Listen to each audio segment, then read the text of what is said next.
बता सकते हैं क्यों? राष्ट्रीय उद्देश्य को मैं केंद्र के साथ साथ राज्य भी लेकर कार्य करना। हाँ, ये जो है नीति आयोग ये केंद्र के साथ साथ राज्यों को भी साथ में लेके चलती है, उनके विकास पे भी ध्यान देती है, संघवाद को बढ़ावा देने की। सहकारी संघवाद को बढ़ावा देती है, ये बहुत अच्छी बात है। और राज्यों की भी जो परिषदें बनी हैं, राज्यों के विकास से देश के विकास को सुनिश्चित करती है। क्षेत्रीय परिषदें भी बनाई गई हैं और जिसकी अध्यक्षता कौन करता है? गृह मंत्री, गलत जवाब, प्रधानमंत्री पीएम या उनसे नामित या कोई सदस्य। उनके द्वारा जो नॉमिनेट किया जाएगा नॉमिनी वो करेगा इसकी अध्यक्षता। और इसमें शामिल कौन से लोग होते हैं? मंत्रिमंडल से राज्यों के मुख्यमंत्री और जो राज्यपाल होते हैं, ऐसे क्षेत्रीय परिषदों के भी शामिल होते हैं। जिस भी क्षेत्रीय परिषद से जो राज्य आते हैं वहाँ के लोग। इसके अलावा और भी नीति आयोग के बहुत सारे काम हैं, जो वंचित वर्ग हैं उनके उत्थान के लिए काम करना, आगे कैसे विकास हो, कैसे नए नए जो है संरचनाओं का डेवलपमेंट हो, कैसे नवाचार आए, कैसे प्रौद्योगिकी डेवलपमेंट हो, कैसे टेक्निकल चीज़ों का ज़्यादा से ज़्यादा बढ़ावा दिया जाए, इन सब पर भी ध्यान देता है। यानी कि लगभग हर क्षेत्र पर काम कर रहा है नीति आयोग। आपने देखा था नीति आयोग ने कितने वर्ष का एजेंडा बनाया था? 3 वर्ष। कब से कब तक का था? मैम 2017-18 से 19-20 तक।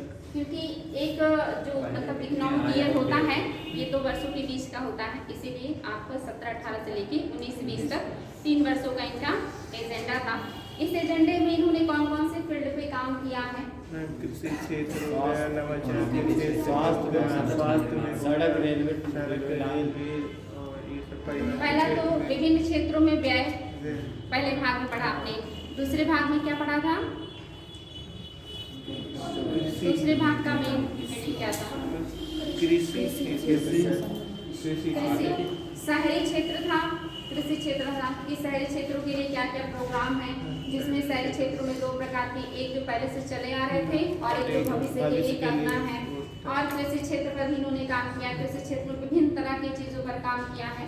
तो अलग अलग क्षेत्रों पे काम किया है और उसमें तरह तरह के इन्होंने काम जो है अपनी तरफ से किए हैं और आगे भी ये काम कर रहे हैं। तो कहाँ तक हम लोग पहुँचे थे नीति आयोग में? भाग 1 पढ़ चुके थे, भाग 2 पढ़ चुके थे, भाग 3 हो चुका था। भविष्य सुधारात्मक पहल में आज ग्रामीण क्षेत्र पढ़ना है। कल हमने शहरी क्षेत्र के बारे में पढ़ा था, कृषि क्षेत्र के बारे में पढ़ा था, विभिन्न जो व्यय किए हैं किन किन क्षेत्रों में कितना व्यय किया ये पढ़ा था। आज हम लोग पढ़ेंगे ग्रामीण क्षेत्र के बारे में। उसके पहले मैंने आप लोगों को होमवर्क दिया था कि पहले से चली आ रही योजनाएं। एक तो अमृत का और Atal mission for rejuvenation urban transformation. Okay ठीक है, एक मिनट। हाँ तो और मेरी किस लिए आया था ये? मैम ये केंद्र प्रायोजित योजना है, ये जून 2015 में इसे लागू किया गया था। मैम ये शहरी क्षेत्रों में बुनियादी सुविधाओं को मतलब गरीबों तक पहुंचाने के लिए लाया गया था। बहुत अच्छे, वेरी गुड। और हृदय योजना क्या है, उसका फुल फॉर्म पहले बताएं। राष्ट्रीय विरासत शहर विकास और वृद्धि योजना। वृद्धि योजना किस लिए आया था हम लोग? ये मैम हेरिटेज स्थलों को जैसे बौद्ध, जैन और आर्थिक विकास इनको मैम पर्यटन के लिए विकसित करने के लिए और वहाँ पे मतलब सतत विकास के दृष्टिकोण रखते हुए वहाँ पे मतलब उनको विकसित किया जा रहा है। और मैम इसमें मतलब सांस्कृतिक जो धरोहर हैं इनको और मतलब जो इनके विरासत है इनको संरक्षित करने के लिए इसमें। बहुत अच्छे, यानी कि हृदय योजना जितने हमारे हेरिटेज हैं और चाहे वो जैन धर्म के हो, बौद्ध धर्म के हो, हिंदू धर्म के हो, उन सबका संरक्षण, उन सबका विकास, वहाँ पे पर्यटन को बढ़ावा देना और इन विरासतों का संरक्षण करना और भी ज़्यादा इनको डेवलप करना, आकर्षण का केंद्र बनाना, ऐसे बहुत सारी चीज़ों को ध्यान में रख के हृदय योजना बनाया गया था। तो ये 2 योजनाएं थी जिनका फुल फॉर्म और उद्देश्य। ठीक, तो आगे बढ़ेंगे। बहुत अच्छे, आप लोगों ने पढ़ा इसको। आज आपका हेडिंग क्या है? भाग 2 मैम हुआ था। भाग 3 भी हो गया था। भाग 2 में हम लोग भाग 3 भी शहरों के अंदर परिवहन सुविधाओं में सुधार करना, कचरा प्रबंधन पर ध्यान देना चाहिए। हाँ, फिर भाग 3 में मेरे क्षेत्रीय विकास चल रहा था। क्षेत्रीय विकास में आप लोगों ने पढ़ा था शहरी ये हो गया था भविष्य हेतु सुधारात्मक पहल में कचरा प्रबंधन पर ध्यान दिया गया है। ओके, ठीक है। ग्रामीण क्षेत्रों में परिवर्तन, हेडिंग कीजिएगा, ग्रामीण क्षेत्रों में परिवर्तन।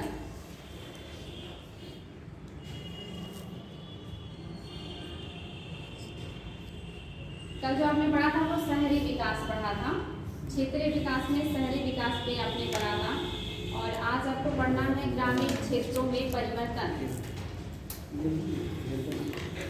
ग्रामीण क्षेत्रों में परिवर्तन, इसमें नोट कीजिएगा या ऐसे रहने दीजिए। ग्रामीण क्षेत्रों के बारे में बहुत सारी चीजें आप लोगों को पढ़ाई चुकी हूँ, और अगर कहीं तो नोट करा दें, कुछ पॉइंट नोट करा दें, ठीक है, नोट कर लीजिए पैराग्राफ चेंज करके। आज भी भारत के ग्रामीण क्षेत्र और शहरी क्षेत्रों में व्यापक अंतर विद्यमान है। आज भी भारत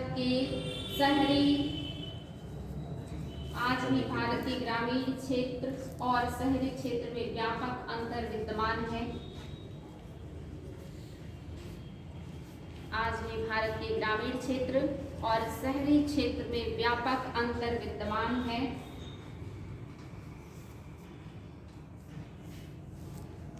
ग्रामीण क्षेत्रों में कई समस्याएं विद्यमान हैं। ग्रामीण क्षेत्रों में कई समस्याएं विद्यमान हैं, जैसे बेरोजगारी के अवसरों का अभाव,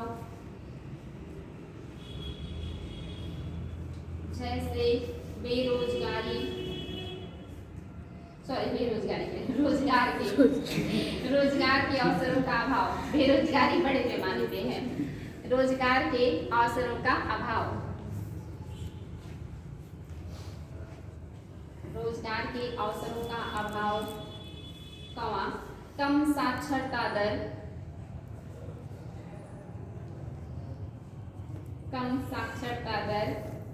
स्वास्थ्य सुविधाओं का अभाव,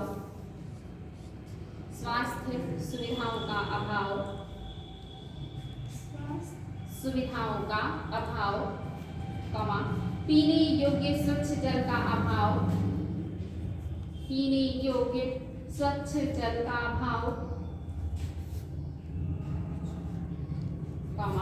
स्वच्छता का अभाव, बेहतर वित्तीय सेवाओं का अभाव,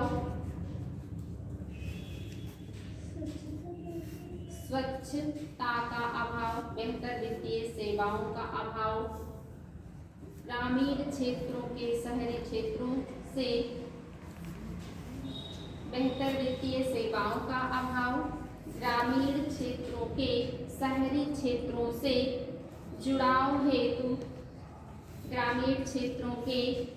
क्षेत्रों से जुड़ाव हेतु सड़कों का अभाव।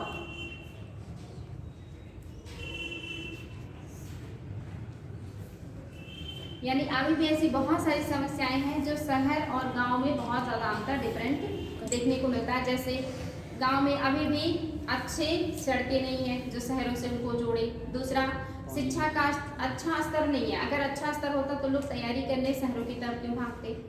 दूसरा, और नेक्स्ट, स्वास्थ्य संबंधी सुविधाएं भी उतनी अच्छी नहीं है। लोगों को जब भी कोई दिक्कत समस्या होती है उन्हें शहर में ही आना पड़ता है। इसके अलावा पीने योग्य अभी भी ज़्यादातर लोग अभी भी नल का पानी पीते हैं, उनके पास फिल्टर वाली सुविधाएं नहीं है, वो स्वच्छ जल का अभी भी उपयोग नहीं कर पाते। लेकिन शहरों में देख लीजिए सबके पास इस तरह की सुविधाएं डेवलप हो चुकी हैं। और क्या है, बेहतर वित्तीय सुविधाओं का भी अभाव है। यानी कि बैंक वगैरह बहुत लिमिटेड होते हैं और वो जिस तरह की सुविधाएं देते हैं वो लेने के लिए वो मजबूर होते हैं। और शहरों में कई सारे बैंक होते हैं, बहुत सारे ऑप्शन होते हैं उनके पास सुविधाएं लेने का। यानी कि जो मूलभूत बहुत सारी आवश्यकता है वो, साथ ही जो अन्य सुविधाएं हैं जीवन को और भी गुणवत्तापरक बनाने के लिए, वो सारी सुविधाएं शहरों में अच्छी हैं गांव की अपेक्षा। इसलिए अभी भी गांव पर हमें बहुत ज़्यादा ध्यान देने की आवश्यकता है, नीति आयोग का ये कहना है। इतना रहने या आगे भी बढ़े, आगे बढ़ा मतलब कुछ करना चाहते हैं रहने। चलिए अब हेडिंग कीजिएगा, इसी में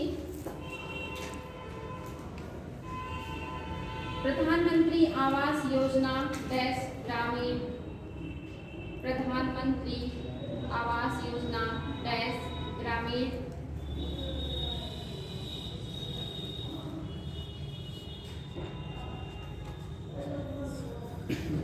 ये तो आपको पढ़ा चुकी हूँ कि 2022 तक सरकार ने लक्ष्य रखा था कि सभी के पास मकान होगा, 4 कमरों का, या कहिए कि मोस्टली जो मूलभूत आवश्यकता पूरी करे ऐसा मकान सरकार हर किसी को उपलब्ध कराएगी। सरकार ने 2022 तक का टारगेट रखा था। तो ये तो आप लोग पढ़ चुके हैं, तो दोबारा से नहीं पढ़ाएंगे। नेक्स्ट हेडिंग लीजिएगा, क्षेत्रीय विकास से संबंधित रणनीति। क्षेत्रीय विकास से संबंधित रणनीति।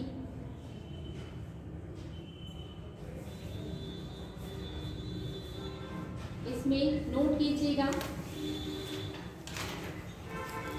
भारत सरकार का उद्देश्य संपूर्ण भारत में गरीबी उन्मूलन। भारत सरकार का उद्देश्य संपूर्ण भारत में गरीबी उन्मूलन।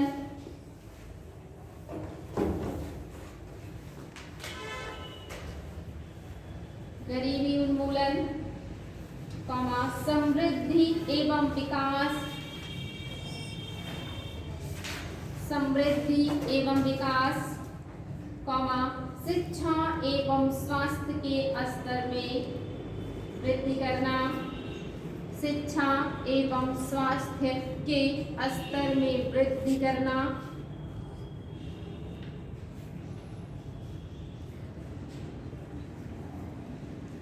रोजगार के नए अवसरों का सृजन करना है। रोजगार के नए अवसरों का सृजन करना है।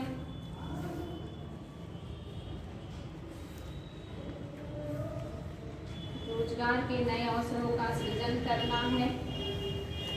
भारत में विशाल भौगोलिक एवं क्षेत्रीय विविधता विद्यमान है।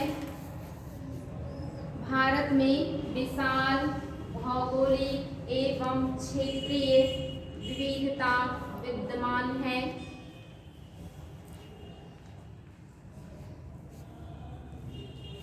भौगोलिक एवं क्षेत्रीय विविधता विद्यमान है। ऐसे में सरकार का मुख्य उद्देश्य, ऐसे में सरकार का मुख्य उद्देश्य संपूर्ण भारत का विकास करना है। ऐसे में सरकार का मुख्य उद्देश्य संपूर्ण भारत का विकास करना है। संपूर्ण भारत का विकास करना है। 14वें वित्त आयोग की अनुशंसा पर, अच्छा ये नोट करने की मुझे नहीं लगता आवश्यकता है, आपने पढ़ा है ना। 14वें वित्त आयोग ने कितने % की अनुशंसा की है राज्यों को देने की केंद्र से? 42। गलत जवाब।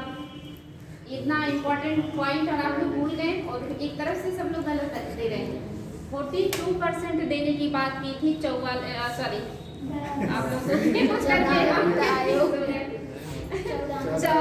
वित्त आयोग जिसके अध्यक्ष कौन थे?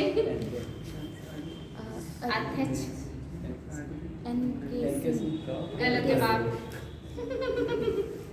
सब पढ़ के भूल रहे हैं, इसका मतलब पेज नहीं पढ़ते जा रहे। हाँ, वी.वाई. रेड्डी अध्यक्ष थे 14वें वित्त आयोग के। ये तो वनडे एग्जाम वाले हैं, आप लोग इसीलिए अगर इस तरह से कंफ्यूज होंगे तो फिर बड़े बड़े क्वेश्चन में क्या हालात आए होंगे आप लोगों के। वाई रेड्डी की अध्यक्षता में 14वें वित्त आयोग ने अपनी रिपोर्ट सौंपी, जिसमें उन्होंने अनुशंसा करी कि जो केंद्र सरकार है वो अपने टोटल अमाउंट में से जो भी कर से मिलता है उसमें से वो 42% राज्यों को दे। पहले कितना देता था केंद्र सरकार? 50%। बहुत अच्छी, यही उम्मीद थी। 43 में भी 1% कम करने की बात है। और बढ़िया उत्तर है ये। हे भगवान, क्या 1% बढ़ाया था। इतना पढ़ा लिखा के सब पानी में गया।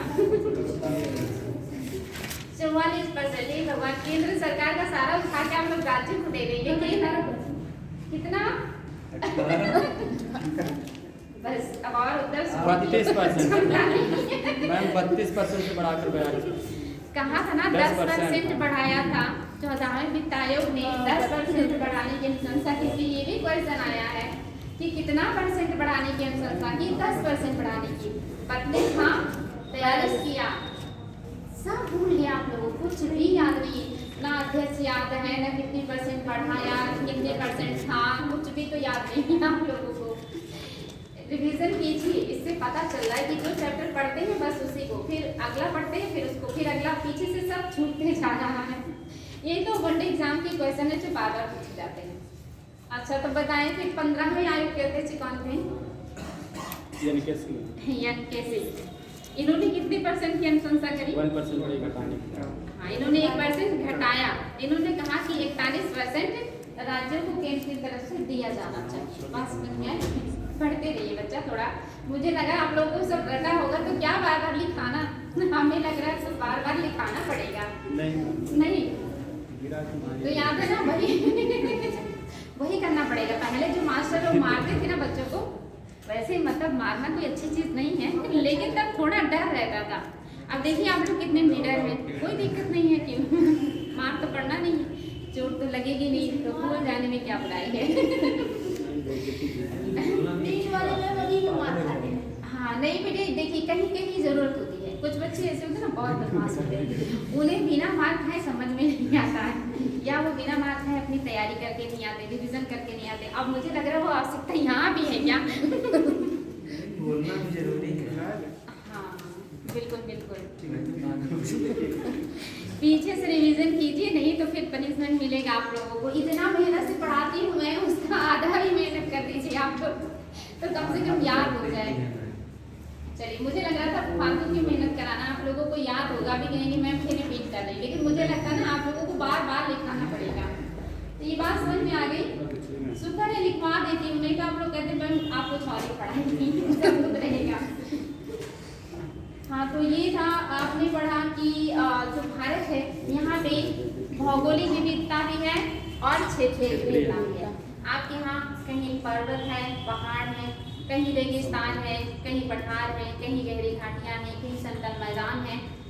मतलब अलग अलग तरह के भौगोलिक क्षेत्र हैं। विविधता में एकता शब्द जो यूज़ किया जाता है वाकई में सही है। और साथ ही मेगा डाइवर्सिटी वाली कंट्री, आपने एनवायरमेंट में पढ़ा होगा, दुनिया में 17 से 18 मेगा डाइवर्सिटी वाली कंट्रीज थे। अभी वर्तमान में कितने हैं ये आप लोगों को देखना पड़ेगा। उसमें से भारत एक है जो मेगा डाइवर्सिटी रखता है। डाइवर्सिटी ही नहीं, मेगा, बहुत बड़े स्तर की डाइवर्सिटी रखता है। और यहाँ पे जैव विविधता भी बहुत ज़्यादा है। खान पान की मतलब सांस्कृतिक विविधता, राजनीतिक विविधता, आर्थिक विविधता, क्षेत्रीय विविधता, भौगोलिक विविधता, हर तरह की विविधता विद्यमान है। आपको लगेगा कि आप एक देश में नहीं बल्कि कई देश में घूम रहे हैं अगर आप अपने देश के अलग अलग क्षेत्रों में भ्रमण करें तो। कश्मीर में जाएंगे तो लगेगा स्विट्जरलैंड जैसे इलाके में है। पूर्वोत्तर में जाएंगे तो आपको वहाँ अलग ही जनजातियों का पूरा कल्चर है वहाँ पे। साउथ में जाएंगे तो वहाँ थोड़ा सा, अगर गोवा वगैरह में चले गए तो पक्का लगेगा पुर्तगाल में पहुँच गए हैं। और खास करके यही हाल आपका जो पुदुचेरी है और आपकी जो चेन्नई वगैरह है, यहाँ भी फ्रांसीसी काफ़ी समय तक रहे थे। यानी कि जो आपका पूर्वी तट है ये फ्रांसीसियों के अंडर में था लंबे समय तक, तो वहाँ फ्रांसीसी कल्चर देखने को मिलेगा। और जो आपका पश्चिमी तट है यहाँ पे लंबे समय तक पुर्तगालियों का प्रभुत्व रहा, तो यहाँ पे पुर्तगाली कल्चर देखने को मिलेगा। और राजस्थान तो आप जाएंगे तो रजवाड़ों का इलाका है, वहाँ पे आपको रजवाड़ा वाला फीलिंग आएगा। तो अलग अलग यहाँ पे भौगोलिक जो है विविधता है, साथ ही यहाँ पे क्षेत्रीय विविधता भी बड़े पैमाने पर विद्यमान है। ऐसे में सरकार को पूरे भारत को एक साथ लेके चलने की जरूरत है, तो सबके विकास पर भी ध्यान देना होता है। इसमें कुछ क्षेत्र ऐसे हैं जो बहुत डेवलप है, जैसे गुजरात शुरू से ही बड़ौद बंदरगाह, बाद में सूरत, फिर अभी भी देखिए वो बंदरगाहों का इलाका है। कांडला वगैरह वहीं पे है जहाँ पे सबसे पहले क्या घोषित किया गया था, एशिया का स्पेशल इकोनॉमिक जोन, एशिया का पहला, कब? 1965। रिवीजन करते रहे तो वो अभी भी क्या है, बहुत ज़्यादा डेवलप है। साथ ही मुंबई बहुत ज़्यादा डेवलप है।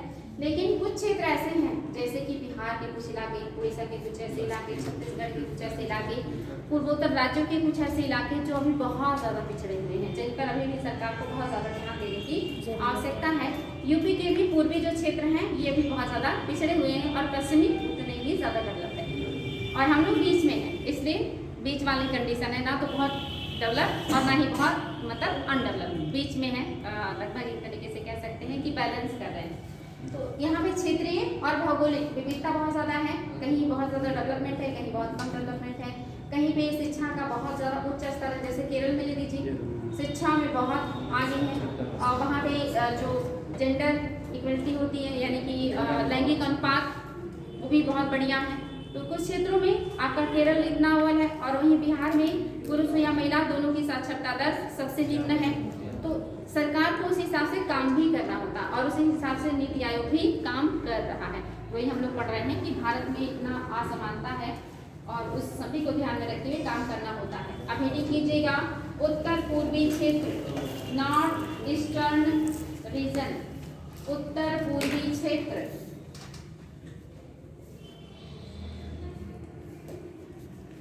उत्तर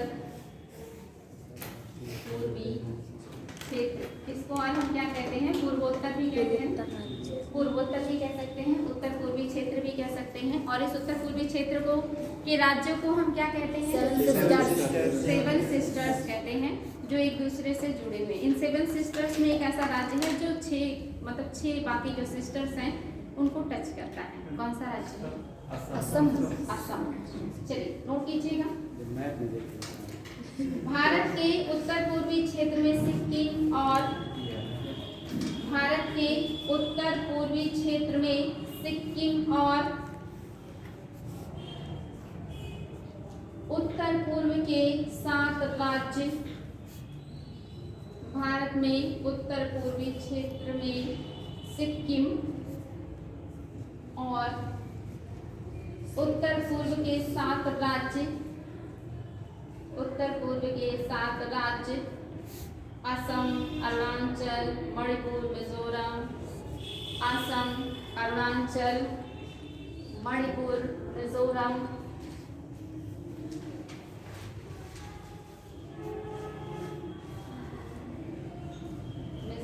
मेघालय, त्रिपुरा और नागालैंड शामिल हैं।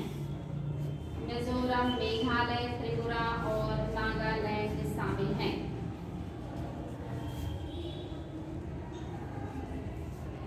यह क्षेत्र भारत के कुल क्षेत्रफल का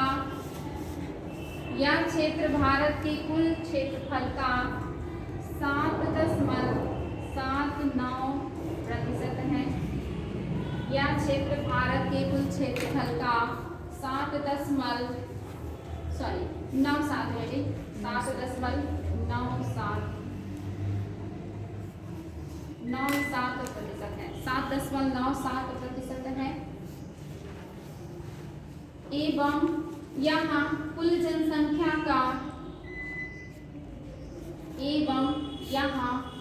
जनसंख्या का 3.07% निवास करती है। 3.07% निवास करती है। कुल जनसंख्या का 3.07% निवास करती है। यह लगभग 5300 किलोमीटर अंतर्राष्ट्रीय सीमा को साझा किए हुए है। यह लगभग 5300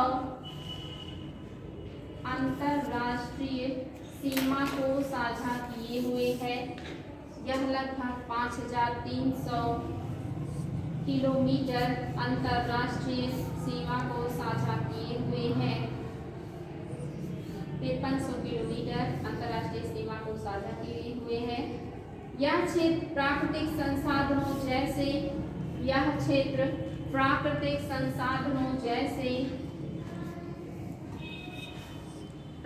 संसाधनों जैसे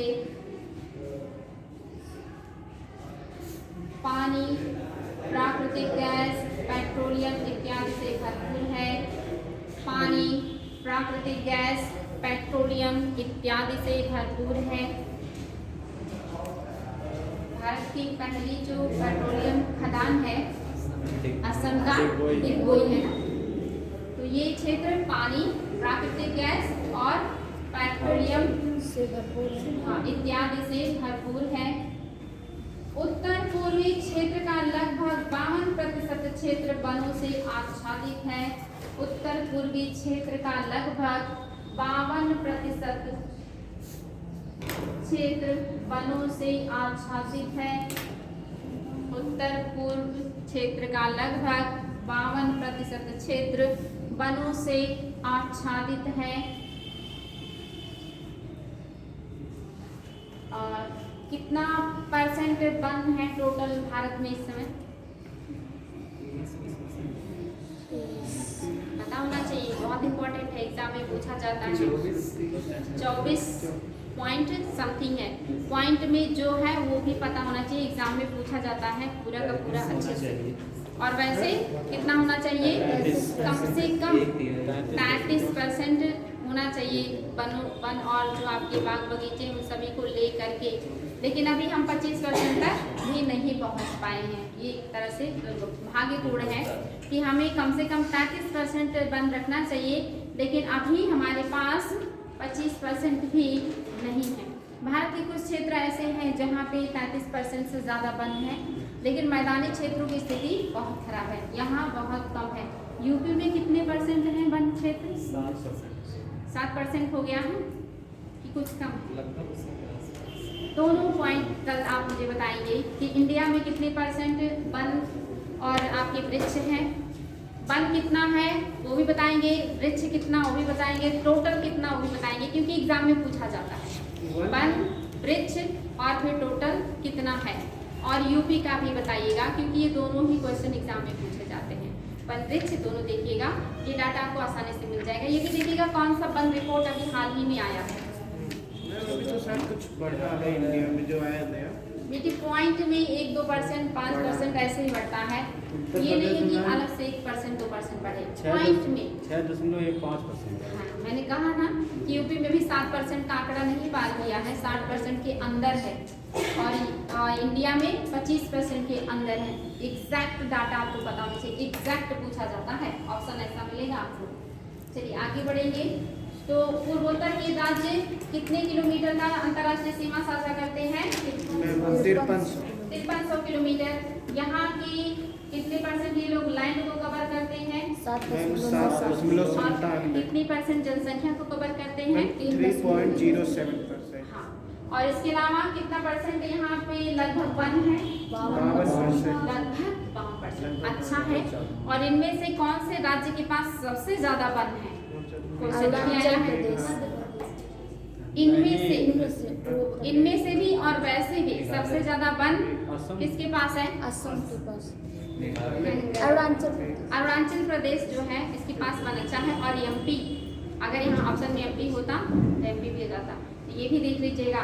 लेकिन कौन से राज्य में वन सबसे सघन है ये भी देख लीजिएगा। ये भी क्वेश्चन आता है कि क्षेत्रफल में कौन से राज्य के पास सबसे ज्यादा है और किसके पास घनत्व में सबसे ज्यादा है। दोनों क्वेश्चन आता है। हाँ, तो आगे बढ़ेंगे। 52% क्षेत्र पे वन है यहाँ।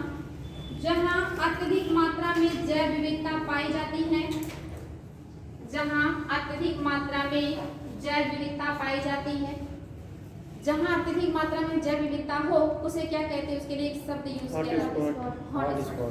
जैव विविधता हो और प्लस उस पे संकट हो, तब जाकर के वो हॉट स्पॉट कहलाएगा। अगर संकट नहीं है तो हॉट स्पॉट नहीं कहलाएगा।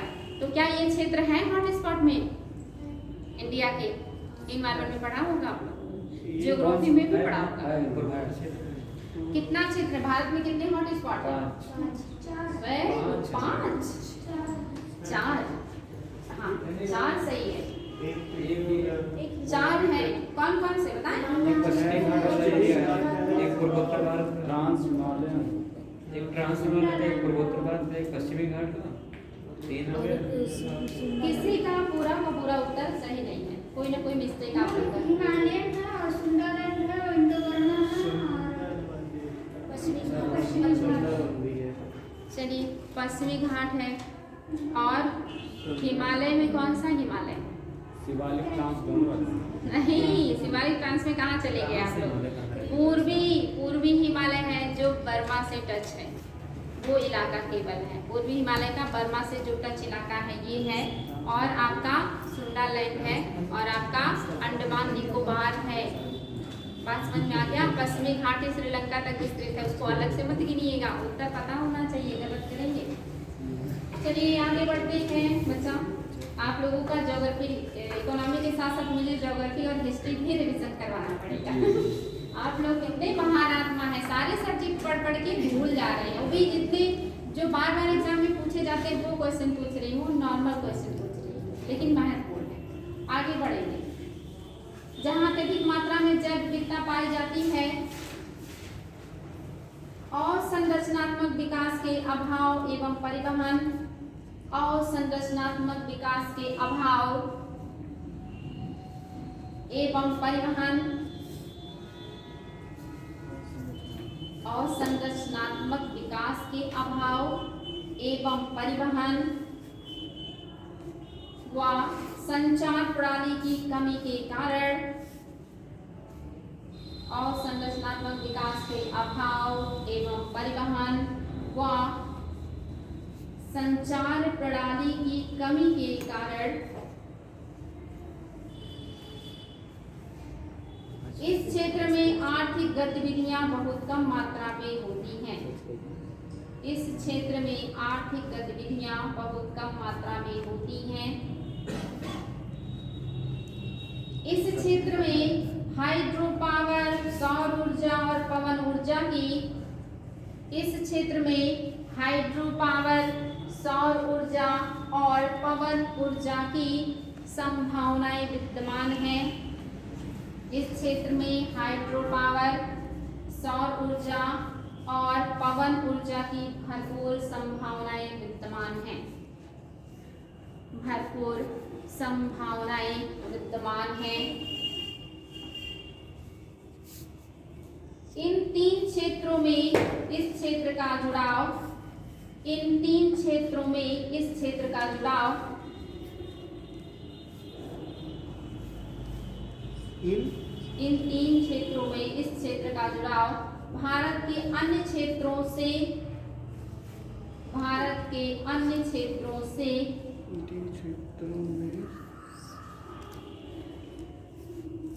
का जुड़ाव भारत के अन्य क्षेत्रों से एवं अन्य देशों से करने हेतु और संरचनात्मक विकास पर बल दिया जाएगा। और संरचनात्मक विकास पर बल दिया जाएगा।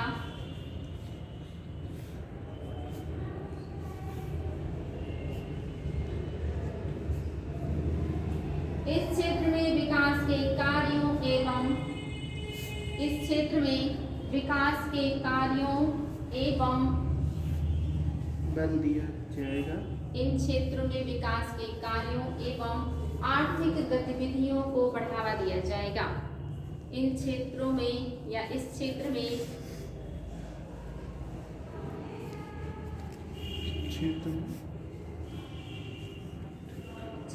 विकास के कार्यों एवं आर्थिक गतिविधियों को बढ़ावा दिया जाएगा। यानी जो आपका पूर्व उत्तर का राज्य है, पूर्वोत्तर राज्य है या उत्तर पूर्व के जो राज्य हैं जिसमें सिक्किम और सेवन सिस्टर्स शामिल हैं, यहाँ पर जनसंख्या भी है, क्षेत्रफल भी है, सीमा अंतर्राष्ट्रीय बड़े पैमाने पे इनके पास विद्यमान है, वन क्षेत्र भी है, प्राकृतिक यहाँ पे संपदा भी है, संभावनाएं भी हैं, लेकिन इस क्षेत्र का विकास नहीं हो पा रहा है क्योंकि यहाँ पे आधारभूत संरचना नहीं है, परिवहन नहीं है और संचार।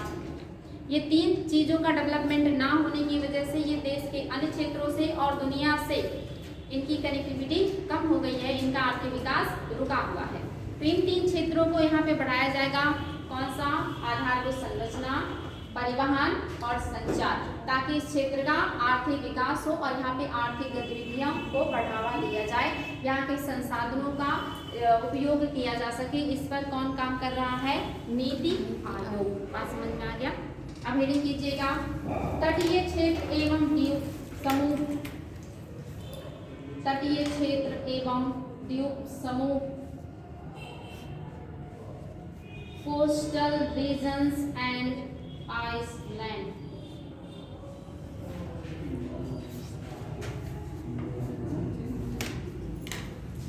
क्षेत्रीय तटीय क्षेत्र एवं द्वीप समूह, इसमें लिखिएगा वर्ष 2015 में भारत सरकार ने वर्ष वर्ष 2015 में भारत सरकार ने, हाईलाइट कर लीजिएगा, सागरमाला परियोजना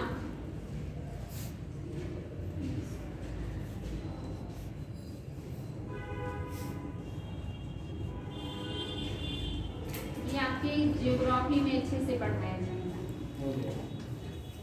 सागरमाला परियोजना हो गया। क्या है इसमें? तटीय क्षेत्र में सड़क दरिया आया बंदरगाहों को मैम राष्ट्रीय सड़कों से जोड़ा जाएगा और बंदरगाहों को बंदरगाह से कनेक्ट किया जाएगा। हाँ, यानी कि जो तटीय क्षेत्र है इनका विकास हो, बंदरगाह जो हो देश के अन्य शहरों से कनेक्ट हो ताकि वहां से वस्तुएं आसानी से बंदरगाह तक पहुंचे, बंदरगाह से बाहर निर्यात हो, बाहर से आयातित वस्तुएं समय से फिर शहर के अंदर या देश के अंदर जहाँ जहाँ आवश्यकता वहाँ पहुँचाया जा सके। यानी बंदरगाहों और तटीय क्षेत्रों को देश के अन्य क्षेत्रों से रोड के माध्यम से या तक जो परिवहन के माध्यम से जोड़ने का काम ही किया गया है सागरमाला परियोजना के तहत। यानी कि सागर से शहर के मतलब देश के अन्य क्षेत्रों को जोड़ना, ताकि जो देश के अन्य क्षेत्रों में जो भी चीज़ें बनती हैं वो आसानी से इन क्षेत्रों तक पहुंच सके और इन क्षेत्रों में जो बाहर से चीज़ें आती हैं वो आसानी से देश के अन्य भागों में पहुंच सके। यही है आपका सागरमाला। ठीक है, चलिए आगे बढ़ेंगे। वर्ष 2015 में भारत सरकार ने सागरमाला परियोजना का आरंभ किया है। यह परियोजना पत्तनों के विकास एवं तटीय क्षेत्रों के विकास, यह परियोजना पत्तनों के विकास एवं तटीय क्षेत्रों के विकास, पत्तनों के विकास, पत्तन मतलब बंदरगाह, पत्तनों के विकास एवं तटीय क्षेत्रों के विकास द्वारा आर्थिक गतिविधियों को बढ़ावा देंगी, द्वारा आर्थिक गतिविधियों को बढ़ावा देंगी। इस परियोजना के द्वारा पत्तनों के माध्यम से, इस परियोजना के द्वारा पत्तनों के माध्यम से संपूर्ण भारतीय क्षेत्र को जोड़ा जाएगा। पत्तनों के माध्यम से संपूर्ण भारतीय क्षेत्र को जोड़ा जाएगा। माध्यम से संपूर्ण भारतीय क्षेत्र को जोड़ा जाएगा।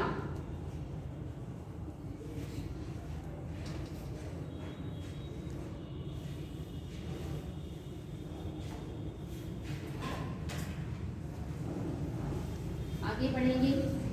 इस एक्शन एजेंडे में, इस क्षेत्र में, इस एक्शन एजेंडे में, इस क्षेत्र में और संरचनात्मक विकास, इस एक्शन एजेंडे में, इस क्षेत्र में, इस क्षेत्र में और संरचनात्मक विकास, कृषि क्षेत्र के विकास, पर्यटन क्षेत्र को बढ़ावा, रोजगार के नए अवसरों के सृजन, कृषि क्षेत्र के विकास, पर्यटन क्षेत्र को बढ़ावा, रोजगार के नए अवसरों के सृजन,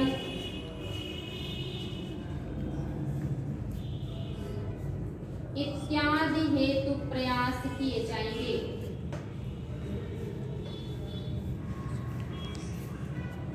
इस क्षेत्र में निजी निवेश को बढ़ावा देकर इत्यादि हेतु प्रयास किए जाएंगे।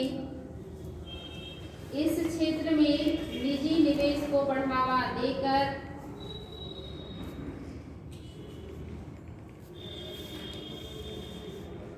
व्यापार एवं उद्योगों के विकास पर बल दिया जाएगा। निजी निवेश को बढ़ावा देकर व्यापार एवं उद्योगों के विकास पर बल दिया जाएगा।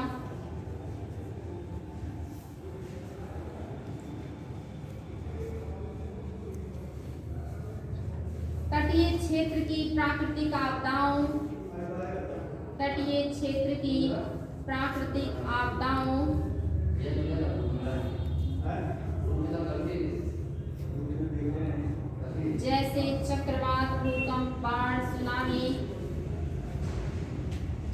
चक्रवात, भूकंप, बाढ़, सुनामी,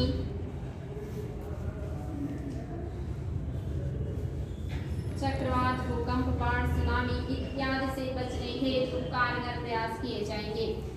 इत्यादि से बचने हेतु कारगर उपाय किए जाएंगे।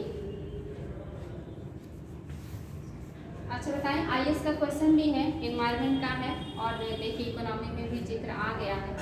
तटीय क्षेत्रों को सुरक्षित रखने का सबसे बढ़िया प्राकृतिक तरीका बताएं। तटीय क्षेत्रों को सुरक्षित रखने का सबसे बढ़िया प्राकृतिक तरीका बताएं। आईएएस में क्वेश्चन आया है, अभी बता दें।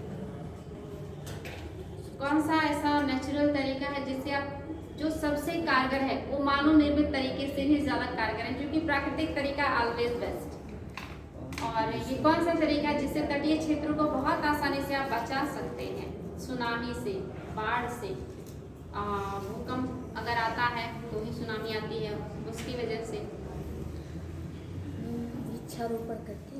हाँ वृक्ष, लेकिन कौन सा वृक्ष जो सुनामी को रोकने की ताकत रखती हो। नॉर्मल पेड़ तो बिल्कुल नहीं, उनको धराशायी हो जाएंगे, वो कहाँ जाएंगे पता भी नहीं चलेगा। बड़े बड़े वृक्ष, बड़े बड़े वृक्ष, बड़े बड़े ताकि सुनामी को ऊपर तक भी रोके। आप सही है, मैंग्रोव वन। मैंग्रोव वन को और क्या कहते हैं? बेलांचली वन। और क्या कहते हैं? अनूप वन। और क्या कहते हैं? खारे पानी के वन। ऐसे बहुत सारे उसके नाम हैं। तो आईएएस में क्वेश्चन आया है कि किस प्रकार मैंग्रोव वन समुद्र के तटीय इलाकों का सुनामी से सुरक्षा करते हैं। तो वहाँ पे आपका दिया रहेगा कि उनकी जो जड़ें होती हैं वो पानी में अंदर जाके बाहर आती, फिर अंदर जाती, फिर बाहर आती है, और वो एक बहुत मजबूत घेरे का निर्माण करती है, मजबूत जड़ का निर्माण करती है, जिसे सुनामी भी नहीं उखाड़ पाता। तो ये पढ़िएगा, एनवायरनमेंट में ये पढ़ाया भी गया होगा कि कितना कौन से राज्य में कितना वन है और मतलब किस किस लिए फायदेमंद है। ये बहुत, जैसे ये अल्ट्रावायलेट रेज को भी एब्जॉर्ब करता है, इसकी लकड़ियाँ नाव बनाने के लिए काम आती है, ये जैव विविधता को बढ़ावा देता है, ऑक्सीजन तो देता ही देता है। एक पेड़ ही है जिसके अनगिनत फायदे हैं। बात समझ में? तो ये जो तटीय सुरक्षा है इस पर भी बल दिया जाएगा। सागरमाला परियोजना कोई छोटी मोटी परियोजना नहीं है। ये बंदरगाहों को डेवलप करने से लेकर तटीय क्षेत्रों को डेवलप करना, तटीय क्षेत्रों में निजी निवेश को बढ़ावा देना, साथ ही तटीय क्षेत्र को राज्य के अन्य क्षेत्रों से जोड़ना, कृषि को भी बढ़ावा देना, क्योंकि जब उत्पादन करेगा तभी तो निर्यात बढ़ेगा। कृषि को बढ़ावा देना और संरचनात्मक ढांचा का निर्माण करना, रोजगार का सृजन करना, पर्यटन को बढ़ावा देना, तटीय क्षेत्रों को सुनामी, बाढ़, सूखा और ऐसी समस्याओं से बचाना। तो सागरमाला परियोजना अगर बताना हो तो पूरा का पूरा बताइए कि इसके आर्थिक फायदे भी हैं, राजनीतिक फायदे भी हैं, इकोनॉमिक फायदे भी हैं, नेचुरल फायदे भी हैं।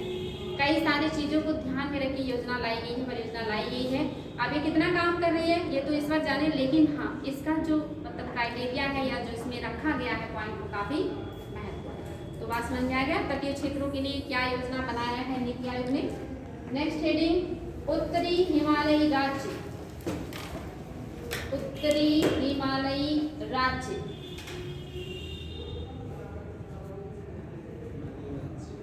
उत्तरी हिमालयी राज्यों में जम्मू एवं कश्मीर। उत्तरी हिमालयी राज्यों में जम्मू एवं कश्मीर,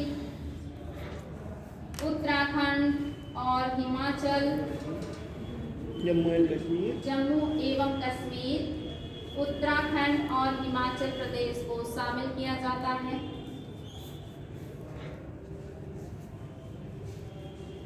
उत्तराखंड और हिमाचल प्रदेश को शामिल किया जाता है। जम्मू कश्मीर क्षेत्र के विकास में हस्तशिल्प उद्योग की, जम्मू कश्मीर क्षेत्र के विकास में हस्तशिल्प उद्योग की महत्वपूर्ण भूमिका है। जम्मू कश्मीर इलाके के विकास में हस्तशिल्प उद्योग की महत्वपूर्ण भूमिका है। हस्तशिल्प उद्योग समझ है ना, खास करके ऊनी वस्त्र, अंगोरा, पश्मीना जैसे अच्छे क्वालिटी के काफी महंगे बिकने वाले ऊनी वस्त्र और नॉर्मल वो लोग हाथ से स्वेटर बनाते हैं। अभी आप यहाँ देखेंगे तिब्बती मार्केट लगा है यहाँ पे, उसमें हाथ से बुने हुए स्वेटर मिलेंगे आपको। यहाँ आपके यहाँ मेला लगता है ना GIC या GIC जो भी है यहाँ ग्राउंड, वहाँ पे भी सब पहाड़ी क्षेत्र के ही लोग आते हैं अपने अपने प्रोडक्ट लेकर के बेचने के लिए, जो मोस्टली हैंडमेड होते हैं। तो उनके यहाँ के जो हथकरघा उद्योग हैं वही उनके विकास में महत्वपूर्ण योगदान दे रहे हैं, जो कि वहाँ बड़े बड़े बिजनेस और जैसे इंडस्ट्री वगैरह लगाने की अनुमति नहीं है। तो वहाँ पे छोटे छोटे हथकरघा उद्योग, कुटीर उद्योग, घरेलू उद्योग महिलाएं और पुरुष जो है बनाते हैं, जिसकी वजह से वहाँ का डेवलपमेंट हो रहा है। तो ये बात तो आप लोग खुद भी देख सकते हैं, फील कर सकते हैं कि वो लोग यहाँ अपना सामान लेके आते हैं बेचने को, और बहुत एक तरीके से ये अच्छी कीमत पे बेचते हैं। नेक्स्ट पॉइंट, जम्मू कश्मीर क्षेत्र के विकास में हस्तशिल्प उद्योग की महत्वपूर्ण भूमिका है। इसके निर्मित उत्पादों की वैश्विक बाजार में अत्यधिक मांग है। इसके निर्मित उत्पादों की वैश्विक बाजार में अत्यधिक मांग है। इसके निर्मित उत्पादों की वैश्विक बाजार में अत्यधिक मांग है। वैश्विक बाजार में अत्यधिक मांग है। इसलिए यहाँ लघु एवं कुटीर उद्योगों को बढ़ावा देकर इसलिए यहाँ लघु एवं कुटीर उद्योगों को बढ़ावा देकर लघु एवं कुटीर उद्योगों को बढ़ावा देकर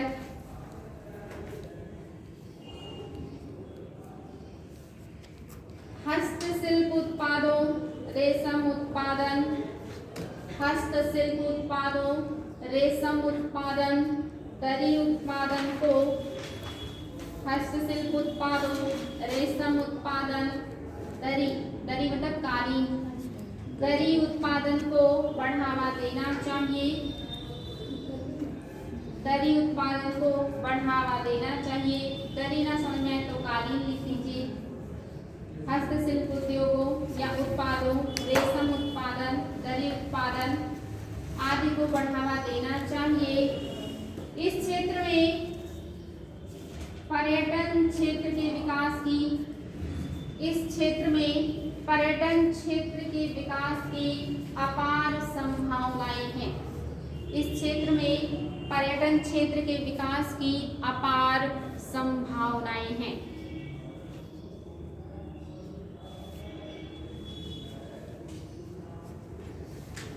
बात समझ में आया? ये क्षेत्र का विकास सबसे बढ़िया तरीका दो है।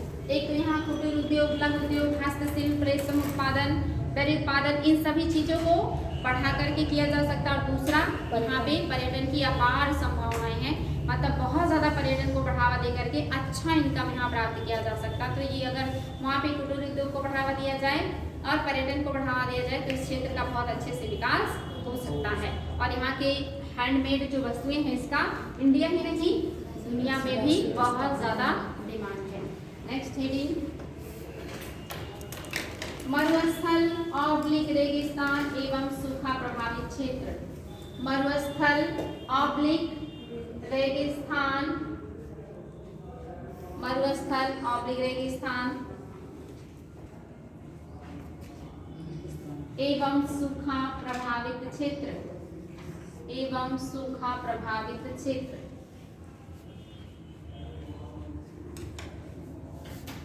मरुस्थल और रेगिस्तान एक ही बात है, लेकिन सूखा प्रभावित क्षेत्र दूसरी बात है।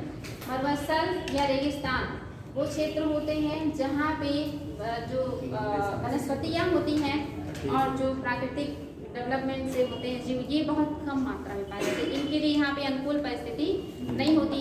और सूखा प्रभावित क्षेत्र कभी सूखे से ग्रस्त हो सकता और कभी वहाँ पे सूखा नहीं भी आ सकता। लेकिन कुछ ऐसे क्षेत्र हैं जो लगभग हर साल सूखे की चपेट में आ जाते हैं अगर मानसून बहुत अच्छा ना हो, जैसे महाराष्ट्र का विदर्भ वगैरह का क्षेत्र, कर्नाटक के कुछ क्षेत्र, ये बीच के कुछ इलाके भी हैं जहाँ पे समस्या होती है उत्पादन करने में। तो हम पढ़ेंगे मरुस्थल या रेगिस्तान। और मरुस्थल भी दो प्रकार का होता है ना, भारत में भी दो प्रकार का है, एक शीत मरुस्थल और एक गर्म मरुस्थल। शीत मरुस्थल आपका लद्दाख है, वहाँ पे भी वनस्पतियाँ और जीव जंतु बहुत कम सर्वाइव करते हैं। और आपका गर्म मरुस्थल राजस्थान है, इसे हम थार का मरुस्थल भी कहते हैं। और ये दुनिया का सबसे घना बसा मरुस्थल भी है। एक क्वेश्चन भी आया है कि दुनिया का सबसे बड़ा, सबसे घना बसा, बड़ा नहीं घना बसा मरुस्थल भारत का मरुस्थल है, या भारत पाकिस्तान का मरुस्थल है। नोट कीजिएगा इसमें, बताइए कोई दिक्कत। भारत के मरुस्थलीय क्षेत्र में 7 गर्म एवं ठंडे मरुस्थल को शामिल किया जाता है। भारत के मरुस्थलीय क्षेत्र में 7 गर्म एवं ठंडे मरुस्थल को शामिल किया जाता है। मतलब 7 मरुस्थलीय क्षेत्र हैं जिसमें से आपके गर्म और ठंडे दोनों हैं। 7 गर्म एवं ठंडे मरुस्थलों को शामिल किया जाता है। भारत में ठंडा मरुस्थल जम्मू कश्मीर के लद्दाख क्षेत्र में, भारत में ठंडा मरुस्थल जम्मू कश्मीर के लद्दाख क्षेत्र में एवं गर्म मरुस्थल 6 राज्यों एवं गर्म मरुस्थल 6 राज्यों। बता सकते हैं गर्म मरुस्थल कौन कौन से 6 राज्य में? आपको तो केवल राजस्थान पता होगा, लेकिन ऐसा नहीं है। गुजरात मध्य प्रदेश वाला एरिया। मैम एक राजस्थान का थार मरुस्थल है, ओके। और मैम एक गुजरात का कच्छ का रण है, वो भी आएगा। बेटे गर्म मरुस्थल में ले रहे हैं, मैम गर्म है, गर्म मरुस्थल। कच्छ का रण गर्म है। चलिए और देखते हैं, कच्छ का रण है। और बताएं। मध्य प्रदेश का कुछ क्षेत्र, और एमपी का कुछ, लगाइए दिमाग, बताइए 6 गर्म क्षेत्र कहाँ कहाँ कौन कौन से राज्य में हैं?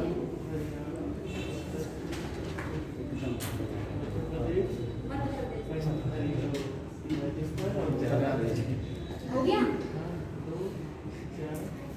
कौन कौन सा? हो गया? कौन कौन सा? 6 में मैम गुजरात, मध्य प्रदेश। मध्य प्रदेश भी है। मैम थोड़ा सा यहाँ सबको देखने वाला नहीं, एरिया वो पठार है, रेगिस्तान नहीं है, पठार है वो। आप मालवा का पठार सुने होंगे जो राजस्थान से टच है, वो पठार है, रेगिस्तान उत्तर है। प्रदेश मैम है थोड़ा सा। नहीं, यूपी रेगिस्तान, महाराष्ट्र तो नहीं। बताएं। आपका पंजाब का कुछ इलाका है, हरियाणा का कुछ इलाका है, राजस्थान तो है ही, 3 ही हो गया। इसके बाद कुछ क्षेत्र आंध्र प्रदेश का है, कुछ क्षेत्र कर्नाटक का है। जी मैम, जो छाया क्षेत्र है, जो वृक्ष छाया क्षेत्र के बाद बारिश नहीं होती ना, वहाँ पे भी रेगिस्तान जैसी स्थिति डेवलप हो जाती है। तो ये क्षेत्र है आपके, याद रखिएगा। ये यूपी का मैम ये बताएं। अरे चलिए गर्म मरुस्थल, आगे खास नोट कीजिएगा। गर्म मरुस्थल 6 राज्यों में, राजस्थान, गुजरात, पंजाब, राजस्थान, गुजरात, पंजाब, हरियाणा, राजस्थान, गुजरात, पंजाब, हरियाणा, आंध्र प्रदेश और कर्नाटक में विद्यमान है। आंध्र प्रदेश और कर्नाटक में विद्यमान है।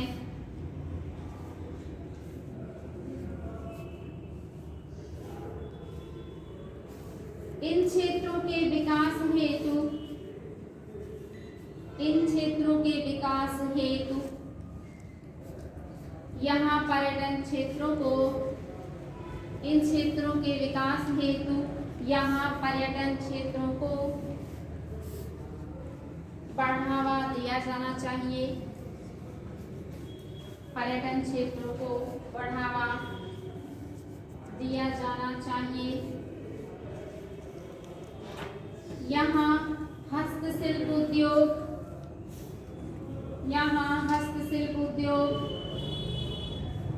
स्थानीय संस्कृति के अनुरूप उत्पादों के उत्पादन, स्थानीय संस्कृति के अनुरूप उत्पादों के उत्पादन, स्थानीय संस्कृति के अनुरूप उत्पादों के उत्पादन, ऊन से निर्मित उत्पादों इत्यादि के उत्पादन, ऊन से निर्मित उत्पादों इत्यादि के उत्पादन,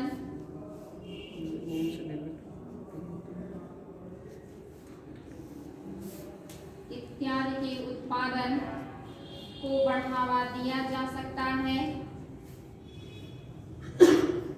को बढ़ावा दिया जा सकता है। इस क्षेत्र में सौर ऊर्जा के उत्पादन हेतु इस क्षेत्र में सौर ऊर्जा के उत्पादन हेतु बेहतर संभावनाएं विद्यमान हैं। उत्पादन हेतु बेहतर संभावनाएं विद्यमान हैं।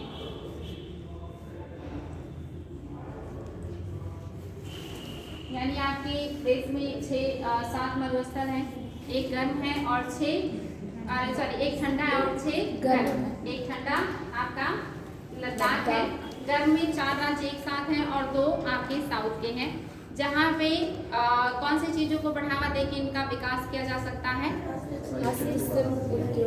जो वहाँ की स्थानीय संस्कृति है उसके हिसाब से जो उत्पादन होता है, जिन उत्पादों का उत्पादन होता है उसके उत्पादन को बढ़ावा देंगे। जैसे राजस्थान की चूड़ियाँ, राजस्थान की जो रजाई होती है ये काफ़ी फेमस है। वहाँ की जो कपड़े हैं, ड्रेस पैटर्न है, लहंगा वगैरह, चुन्नी वगैरह काफ़ी अट्रैक्टिव रहता है। वहाँ की पगड़ी जो है, ये सब चीज़ें थोड़ा ट्रेडिशनल लगता है ना। आप अक्सर जाते होंगे तो राजस्थानी पैटर्न की साड़ियाँ या राजस्थानी पैटर्न के लहंगे आप ढूंढते हैं ना, वो थोड़े ज़्यादा घेरे वाले होते हैं, काफ़ी कलरफुल होते हैं, डार्क कलर होते हैं, काफ़ी खूबसूरत लगते हैं। तो ये जो चीज़ें इसको बढ़ावा दिया जाए तो वहाँ का उत्पादन बढ़ सकता है। उत्पादन बढ़ेगा तो उनको इनकम होगा, विकास होगा। साथ ही इन क्षेत्रों में पर्यटन को बढ़ावा दिया जा सकता है। इसके अलावा यहाँ पे सौर ऊर्जा की भी बहुत ज़्यादा संभावनाएं हैं, जिसका उत्पादन करके, क्योंकि गर्म क्षेत्र है यानी कि सूर्य की किरणें वहाँ पर्याप्त मिलती हैं, तो इससे यहाँ सौर ऊर्जा को बड़े पैमाने पर डेवलप किया जा सकता है और इनको फायदा पहुँचाया जा सकता है। तो ये सारी चीज़ों पे ध्यान देने की बात कौन कर रहा है? नीति आयोग। बात समझ में आया? अब हेडिंग लीजिएगा। भाग 4 समृद्धि सहायक कारक। भाग 4 समृद्धि सहायक कार्य। भाग 1 में आपने पढ़ा कि नीति आयोग व्यय किन किन क्षेत्रों पे करने वाला है, कौन कौन क्षेत्रों पे वो व्यय करेगा। भाग 2 में आपने क्या पढ़ा? कृषि क्षेत्र के विकास के बारे में पढ़ा। भाग 3 में क्या पढ़ा?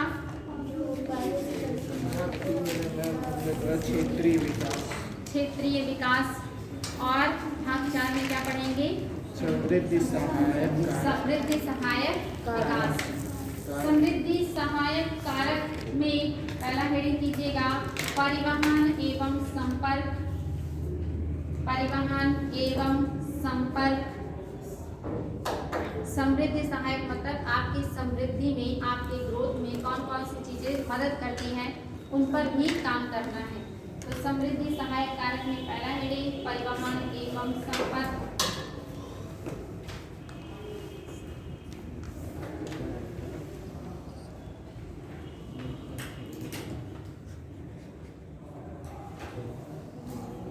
परिवहन एवं संपर्क समझ गए? परिवहन कितने प्रकार का वैसे चलता है आपके यहाँ? जल थल वायु। जल थल वायु सही है। थल में कौन कौन से परिवहन है? एक सड़क मार्ग, रेल मार्ग और एक आजकल वर्तमान में जो चल रहा पाइपलाइन, जिसके माध्यम से ज्यादातर गैस, पेट्रोलियम, प्राकृतिक गैस, वाटर ऐसी चीजें का सप्लाई किया जाता है। एक टाइम के बाद आपके थल में ये भी आ जाएगा, उससे मनुष्य नहीं उसमें से छा सकते, बाकी लगभग वैसे सारी चीजें का टनल वही उसी का तो एक। हाँ, अरे वो तो मेरे जम्मू कश्मीर से वो एक तरीके से कही कि गुफा, जो सुरंग जिसको कहते हैं, जो बनाया गया है रास्ते को सुगम बनाने के लिए, कम करने के लिए, ठीक है ना, उसे सुरंग कहते हैं। मैं ये कह रहा वहाँ पे कूलिंग विकसित हो जाए। अपना दिमाग लगाएं जितना लगा सकते हैं, इससे दिमाग बढ़ेगा। तो चलिए नोट कीजिए, नोट कीजिएगा। 3 वर्षीय एक्शन एजेंडे में भारत सरकार का उद्देश्य 3 वर्षीय एक्शन एजेंडे में भारत सरकार का उद्देश्य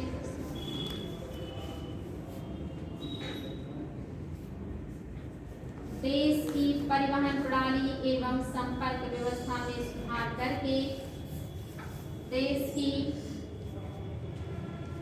परिवहन प्रणाली एवं संपर्क व्यवस्था में सुधार करके नागरिकों एवं संपर्क व्यवस्था में सुधार मैम करके संपर्क मैं फिर से रिपीट कर रही हूँ, देश की परिवहन प्रणाली एवं संपर्क व्यवस्था में सुधार करके नागरिकों एवं वस्तुओं के आवागमन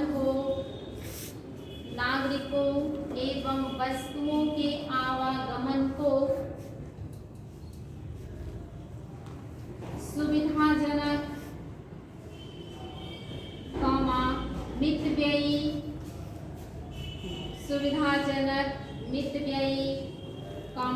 सुरक्षित एवं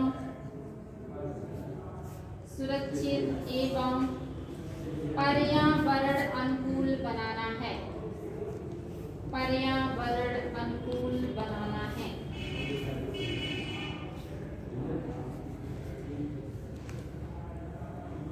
इस उद्देश्य के लिए परिवहन प्रणाली जैसे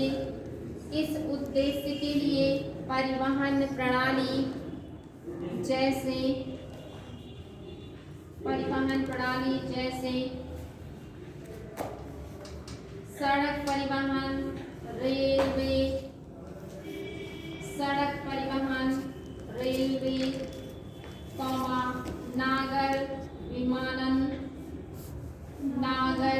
विमानन मतलब हवाई जहाज, नागर विमानन, शिपिंग जो बड़े बड़े शिप्स होते हैं, वाटर पानी के जहाज, शिपिंग, बंदरगाहों एवं अंतर्देशीय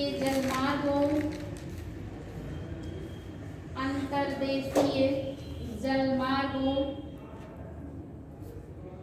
इत्यादि के विकास पर बल दिया जाना आवश्यक है।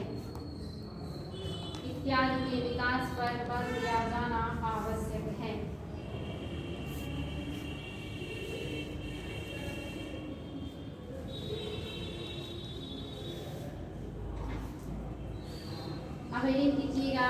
इसी के अंतर्गत सड़क परिवहन, रोड ट्रांसपोर्ट,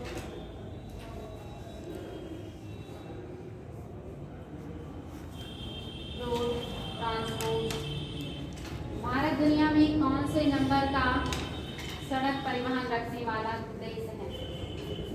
सबसे ज्यादा सड़क परिवहन कौन से कंट्री के पास है? देख के आइएगा, नोट कीजिए क्वेश्चन, देख के आइएगा। दुनिया में सड़क परिवहन में फर्स्ट नंबर पे कौन सी कंट्री आती है? दो ही कंट्री होगी, या तो यूएस या तो चाइना। देख के आइएगा कि कौन है। भारत दूसरे नंबर पे है, ये याद रखिएगा। अगर वर्तमान में कोई आंकड़ा इधर उधर ना हुआ हो तो एक बार देखिएगा, नोट कीजिएगा इसमें। अच्छा बताएं, सड़क परिवहन या सड़क मार्ग कितने प्रकार का होता है?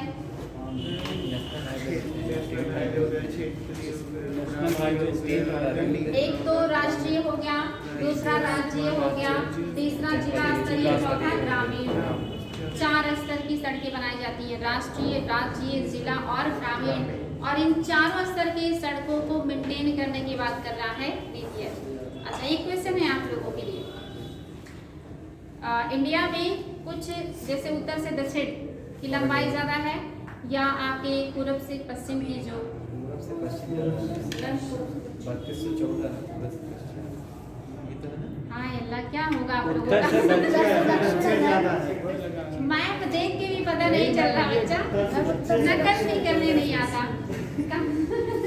मनीष डिस्टर्ब लग रहा है, हमें भी लग रहा है। वही तो मैं कह रहा हूं। हाँ, नहीं इतना डिस्टर्ब नहीं होना बेटे। बेसिक क्वेश्चन में भी कंफ्यूज।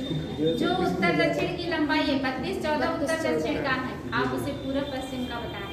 35 कुछ है मैम। 32-33 पूर्व से पश्चिम। तो ये जो उत्तर से दक्षिण को सड़कें जाती हैं और पूरब से पश्चिम को सड़कें जाती हैं। आपके लिए कॉमन सेंस का जी क्वेश्चन मैम। बताइएगा, इसमें से विषम कौन सी है और सम कौन सी है सड़कें? मतलब- उत्तर से दक्षिण जो जाती है ये सम संख्या की सड़कें होती हैं, या पूरब से पश्चिम को जो जाती हैं या पश्चिम से पूर्व को जो जाती हैं वो सब, कोई एक उत्तर से दक्षिण और पूरब से पश्चिम में से कोई एक होगी जो विषम की होगी और एक सम की। मतलब मैं समझ नहीं पा समझ नहीं पा रहे हैं। जैसे मान लीजिए कि इंडिया है ना, तो इंडिया में उत्तर से दक्षिण या दक्षिण से उत्तर ऐसे ही सड़कें जाएंगी, जी तो ये सम संख्या की होती है या विषम, और एक पूर्व से पश्चिम या पश्चिम से पूर्व इस तरह से जो जाती है ये सम संख्या की, मतलब एक इसमें से कोई सम संख्या होगा और एक इसमें से कोई विषम संख्या होगा। यानी कि अगर ये होगा तो ये सारी सड़कें जो जाएंगी सब विषम में होंगी और ये सारी सम में होंगी, और अगर ये सारी सम में होंगी तो ये सारी विषम में होंगी। और अगर कॉमन सेंस होगा तो आप बताएं कि ये बस्ती से गोरखपुर को जाती है, इस रोड का नाम मतलब कौन सी संख्या है? क्या है? अगर ये सम है तो सारे पूर्व से पश्चिम और पश्चिम से पूर्व जाने वाले जितने भी नेशनल हाईवे हैं सब सब संख्या में होंगे। समझ। अगर ये सम है तो सब सम होंगे, और अगर ये विषम है तो सब विषम। ऐसे ही बता देंगे, कुछ देखना ही नहीं पड़ेगा अगर कॉमन सेंस होगा तो। या कोई भी ऐसा रोड जो उत्तर से दक्षिण जाता हो, अगर आपको पता है कि उसका नंबरिंग क्या है, जैसे कलवारी से होते हुए जा रहा है कोई रोड या आपका ये जा रहा है, बताएं। अगर पता है तो अभी भी के अभी आपको उत्तर आ जाएगा। और फिर आप अगर कोई भी संख्या विषम होगा ना तब समझ जाइएगा कि ये कहाँ को किधर जा रही होगी। अगर सम होगा तो समझ जाइएगा ये किधर से किधर को जा रही है। 28 सम है, इसका मतलब ये सारी जितनी भी होंगी सब सम होंगी, और अगर विषम मिली तो समझ जाइएगा वो उत्तर से दक्षिण या दक्षिण से उत्तर को जाने वाली रोड है। ठीक ना? ये नया जानकारी मिला, जी मैम बहुत याद रखिएगा। हमारे बातों की आप लोग गौर फरमाएंगे ना तो बहुत सारे सब्जेक्ट की जानकारी हो जाएगी। तो हम बात कर रहे थे सड़क परिवहन की, जिसमें वर्तमान में देखेगा हमारे आंकड़े के हिसाब से इंडिया दूसरे नंबर की सबसे ज्यादा सड़क रखने जी वाली मैम। कंट्री। पहला अमेरिका है। पहला अमेरिका, एकदम सही। पहला यूएस और सेकेंड इंडिया है, लेकिन हो सकता है बहुत जल्दी ही पीछे हो जाए, लेकिन अभी फिलहाल तो आप सेकेंड नंबर के हैं। नोट कीजिएगा, इसमें कौन पीछे हुई? कौन पीछे करेगा? आपका पड़ोसी नहीं, भारत पीछे हो। चलिए, ज्यादा कंपटीशन हमें अपने सगों से रहता है, पड़ोसियों से, भाइयों से। नोट कीजिएगा अपनी पैराग्राफ। तो ये नहीं नोट करवा रही हूँ कि जैसे भारत दूसरे नंबर की सबसे ज्यादा सड़क रखता है, या भारत में 4 प्रकार की सड़कें हैं, केंद्र की, राज्य की, मतलब जिले की और गांव की। ये सब तो कॉमन सेंस वाली बातें हैं, आसानी से समझ जाएंगे। ऊपर नीचे से 24। चलिए टॉपिक पे आ जाइए, नोट कीजिए। राष्ट्रीय राजमार्ग विकास कार्यक्रम, राष्ट्रीय राजमार्ग विकास कार्यक्रम नहीं बेटी, सड़क परिवहन में राष्ट्रीय राजमार्ग विकास प्राधिकरण ये क्या करता है? जो आपका रख रखाव मैम उसको बनाना। हाँ, जो आपके नेशनल हाईवेज है उनका रख रखाव करना, रिपेयरिंग करना, नई हाईवेज का निर्माण करना, कॉन्ट्रैक्ट देना, ये सारा काम करता है। ठीक ना? उसी के बारे में। तो राष्ट्रीय राजमार्ग विकास कार्यक्रम भारतमाला परियोजना और भारतमाला परियोजना और मैम दोबारा सुनिए। राष्ट्रीय राजमार्ग विकास कार्यक्रम भारतमाला परियोजना और भारतमाला परियोजना और उत्तर पूर्व के लिए विशेषज्ञ त्वरित सड़क विकास कार्यक्रम का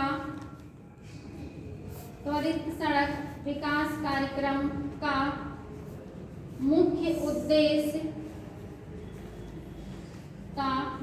उद्देश्य राष्ट्रीय राजमार्गों का विकास एवं सुधार करना है। राष्ट्रीय राजमार्गों का विकास एवं सुधार करना है।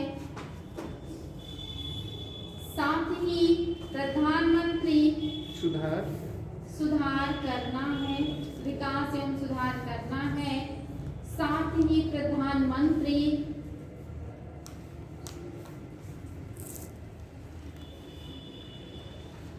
ग्राम सड़क योजना, प्रधानमंत्री ग्राम सड़क योजना तथा भारत निर्माण कार्यक्रम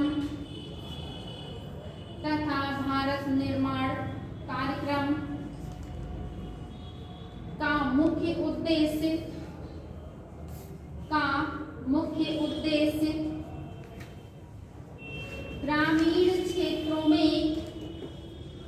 ग्रामीण क्षेत्रों में सड़कों का विकास करना है। ग्रामीण क्षेत्रों में सड़कों का विकास करना है।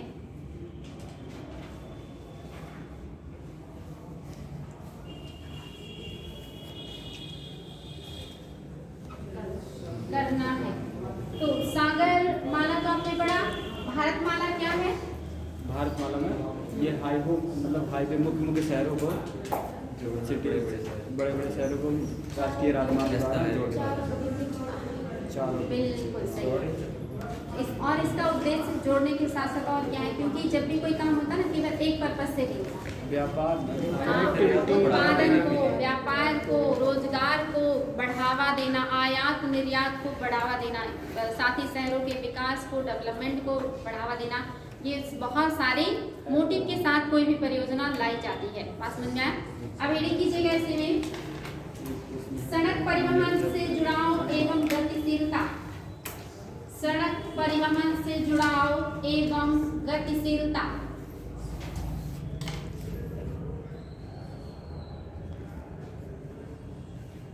सड़क परिवहन से जुड़ाव एवं गतिशीलता, इसमें पॉइंट वाइज लिखिएगा। फर्स्ट पॉइंट, गांव को शहरों से जोड़ना या गांव का शहरों के साथ जुड़ाव। गांव का शहरों के साथ जुड़ाव।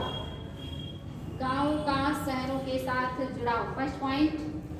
सेकेंड पॉइंट, शहरों का बंदरगाहों के साथ जुड़ाव। शहरों का बंदरगाहों के साथ जुड़ाव।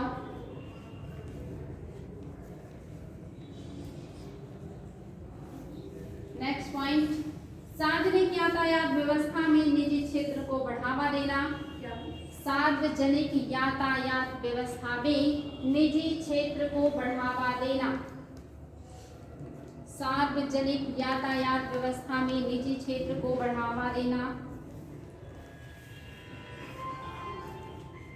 नेक्स्ट, राष्ट्रीय राजमार्गों एवं राज्य राजमार्गों, राष्ट्रीय राजमार्गों एवं राज्य राजमार्गों पर इलेक्ट्रॉनिक टोल संग्रह प्रणाली। पर इलेक्ट्रॉनिक टोल संग्रह प्रणाली। आजकल आप देख लेंगे ना फास्ट टैग लगी रहती है गाड़ियों पे, वो ऑटोमेटिकली क्या होता है उसमें से कट जाता है जितना भी टोल कटना होता है। तो इन सबको बढ़ावा देने के लिए कौन काम कर रहा है? नीति आयोग। उसी में नेक्स्ट हेडिंग रेलवे, फिर से रिपीट कर रहे हैं, राष्ट्रीय राजमार्गों राज्य राजमार्गों पर इलेक्ट्रॉनिक टोल संग्रह प्रणाली। रेलवे, रेलवे में फर्स्ट पॉइंट, रेलवे किराए को तर्क संगत बनाना। रेलवे किराए को तर्क संगत बनाना। हाँ, तर्क संगत बनाना। रेलवे किराए को, रेलवे हेडिंग करके लिखिएगा, रेलवे किराए को तर्क संगत बनाना। नेक्स्ट, रेलवे के विकास हेतु और संरचनात्मक ढांचे का विकास करना। रेलवे के विकास हेतु और संरचनात्मक ढांचे का विकास करना। और संरचनात्मक ढांचे का विकास करना। नेक्स्ट, मैं दूसरा दोबारा, रेलवे के विकास हेतु और संरचनात्मक ढांचे का विकास करना। नेक्स्ट पॉइंट, रेलवे की सेवा गुणवत्ता में वृद्धि करना। रेलवे की सेवा गुणवत्ता में वृद्धि करना।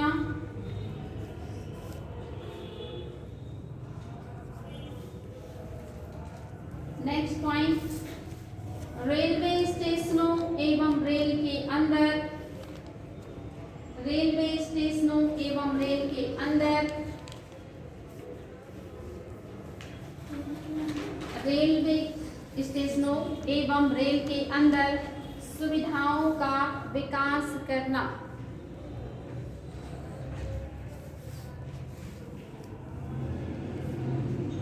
नेक्स्ट पॉइंट, रेलवे स्टेशनों का आधुनिकीकरण करना। रेलवे स्टेशनों का आधुनिकीकरण करना।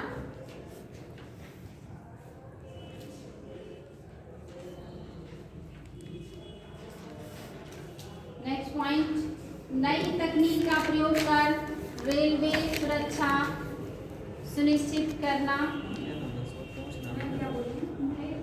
नई तकनीक प्रयोग कर रेलवे सुरक्षा सुनिश्चित करना।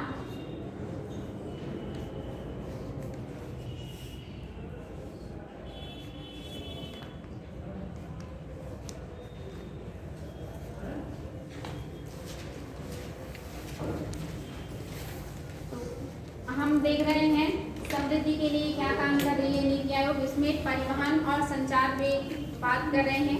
परिवहन में हमने सबसे पहले बात किया सड़कों का, कि सड़कों के निर्माण पे ध्यान दिया जाएगा और सड़क निर्माण जो है वो केंद्र स्तर यानी कि राष्ट्रीय स्तर पर भी होना चाहिए, राज्य स्तर पर भी होना चाहिए, जिले स्तर पर भी होना चाहिए और ग्रामीण स्तर पर भी होना चाहिए। इन सभी स्तरों पर सड़क के निर्माण को बढ़ावा देने की बात की नीति आयोग ने। इसके अलावा नीति आयोग ने जो सड़क है इसमें जितनी परियोजनाएं हैं जो चल रही हैं उनको और बेहतर बनाने के लिए साथ ही कुछ और भी नई चीज़ों का सुझाव दिया। जैसे मेन इसका और संरचना का विकास करने के पीछे जो मोटिव है वो है गांव को सड़क से जोड़ना, गांव को सड़क के माध्यम से शहर से जोड़ना, शहरों को बंदरगाहों से जोड़ना और शहरों पर आधुनिक तरीके से टोल टैक्स लेने की विधि का डेवलपमेंट करना। इसके अलावा और क्या क्या काम है? सार्वजनिक यातायात व्यवस्था में निजी क्षेत्र को बढ़ावा देना। अभी देखिए सरकारी बसें, सरकारी रेलवे, ये सारी चीज़ें सरकारी ज़्यादा चल रही थी। अब यहाँ पे नीति आयोग कह रहा है कि निजी क्षेत्र को भी बढ़ावा दिया जाना चाहिए। अब प्राइवेट बसें, प्राइवेट रेलवे, प्राइवेट ये सारी चीज़ें भी होनी चाहिए, जिससे खास करके ये सड़क में इन्होंने कहा है कि प्राइवेट को ज़्यादा बढ़ावा दिया जाना चाहिए, ताकि रोड भी सरकार के ऊपर ही केवल जिम्मेदारी ना हो। प्राइवेट संस्थाएँ, जैसे जो प्राइवेट संस्थाएँ हैं उनको सरकार क्या करती है, दे देती है कि आप यहाँ का रोड बनाइए और जितना आपका खर्चा आएगा उससे ज़्यादा का अनुमान लगाया जाता है कि इतना खर्चा आएगा, इससे ज़्यादा आप यहाँ से टोल जब वसूल लेंगे, यानी कि जब आपका जो लगा है पैसा वो वसूल हो जाएगा, प्लस आपका जो फायदा होना चाहिए जितने का वो वसूल हो जाएगा। उसके बाद ये रोड सरकार की, इसी को कहते हैं निजीकरण करना, यानी कि निजी हाथों में दे दीजिए, वो निर्माण कर लें, उसके बाद जो खर्चा है वो प्लस और जितना उनको फायदा मिलना चाहिए उतना वो उसमें से निकाल लें। उसके बाद वो सड़क सरकार की, इससे क्या सरकार के ऊपर बर्डन भी नहीं पड़ता और ऐसी चीज़ों का निर्माण भी हो जाता है। जैसे मान लीजिए कि फुटबॉल स्टेडियम सरकार ने किसी निजी हाथ में दे दिया, उन्होंने कहा आप ये फुटबॉल या क्रिकेट स्टेडियम बना दीजिए, जितने का आपका खर्चा आया है जब उतना आपका निकल जाएगा उसके बाद फिर वो आपकी संपत्ति नहीं रहेगा, वो फिर से सरकार की हो जाएगी। इससे क्या सरकार के ऊपर बर्डन नहीं आया और वो संपत्ति भी बन गई। अगर ऐसा हो तब तो ठीक है, यानी कि एक कॉन्ट्रैक्ट पे दे दीजिए और फिर वो संपत्ति आप अपने हाथ में ले लीजिए।